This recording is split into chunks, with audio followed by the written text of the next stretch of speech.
بہت سے مہمان گھر میں آ گئے پھر بھی معافی نہیں ہے، پیپر شروع ہو گئے پھر بھی معافی نہیں، انہی حالات پہ آگے کسی فوتوی پہ چلے گئے ہیں تو اور نماز ادا کرنی چاہیے تھی نا، اللہ کا خوف آنا چاہیے تھا، تو نمازیں چھوٹ جاتی ہیں، ایسے ہی ہوتا ہے۔ تو کیا کرنا ہے ہمیں، اپنی نمازوں کی حفاظت کرنی ہے، کیونکہ اس کا پوچھا جائے گا ہمیں، حساب کتاب ہوگا، اور اپنے بچوں کو بھی اور اپنے ساتھ رہنے والوں کو بھی ساتھ لے کے چلنا ہے انشاءاللہ۔ وبشر المؤمنین، ہم اگر اللہ کی مانیں گے تو پھر اہل ایمان کو خوشخبری دے دو، اور خاص طور پہ یہ موسیٰ علیہ السلام اور ہارون علیہ السلام پر وحی کی گئی تو ان کو کہا کہ تمہارے دشمن ہلاک ہو جائیں گے، پریشان نہ ہو، یہ جو مشکل حالات آئے ہیں اگر تم اللہ کو یاد رکھو گے نا ان حالات کے اندر بھی تو عنقریب اللہ تمہیں خوشخبریاں دے گا۔ اب دیکھیں مشکل اللہ کو بھول گئے، ہم نارمل حالات میں عبادت کرنے کے عادی ہوتے ہیں، جب ہمیں خوشی ملتی ہے ہم تب بھی اللہ کو بھول جاتے ہیں، جب ہمیں کوئی دکھ ملتا ہے ہم تب بھی اللہ کو بھول جاتے ہیں۔ یہ دونوں اوقات جو ہوتے ہیں، دونوں اوقات آزمائش کے اوقات ہیں، ان دونوں وقتوں میں انسان کو اللہ پرکھتے ہیں کہ بھلا اللہ کے ساتھ کتنا اس کا مضبوط رشتہ ہے، لیکن اکثر ہم ان دونوں وقتوں میں آزمائش پہ پورا نہیں اترتے۔ شادی کا فنکشن ہے، پارٹیز میں گئے ہیں، میرج ہال میں کتنے ایسے لوگ ہیں، اپنا اپنا موازنہ کریں، فنکشن بھی اٹینڈ کرتے ہیں اور نماز بھی ادا کرتے ہیں۔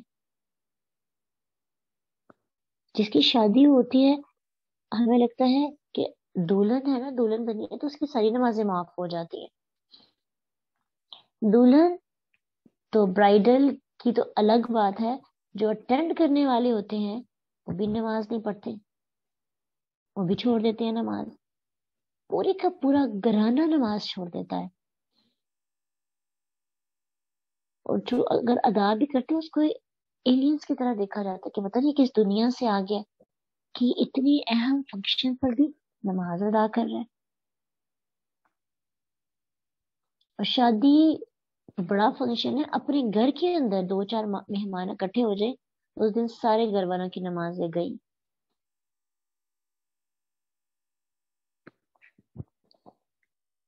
اللہ سبحانہ تعالیٰ ہماری ایمان کو کم از کم اتنا ضرور ہمارے اندر رکھے کہ ہم اسلام کے اہم رکن جس کی کسی صورت میں معافی نہیں اس کی حفاظت کر سکیں۔ پھر موسیٰ علیہ السلام نے کیا کہا؟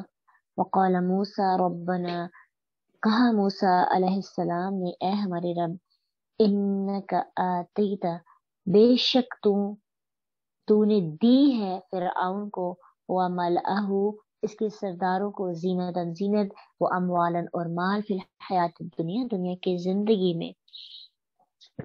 اب موسیٰ علیہ السلام کو یہ بات پتہ چل گئی تھی کہ یہ سب عادتیں اور یہ روش ان کی کیوں ہے، پے در پے معجزات دیکھ رہے اور مختلف عذابوں کے نازل ہونے کے بعد بھی یہ ایمان نہیں لائے۔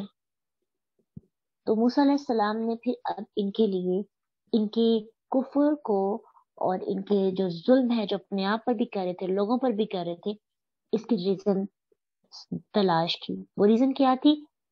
زینتوں و اموالا فی الحیات الدنیا، دنیا کا مال، دنیا کی زندگی کی زینت، اٹریکشن ان کی وجہ بنی ہوئی تھی، اسی وجہ سے وہ اللہ کا انکار کر رہے تھے۔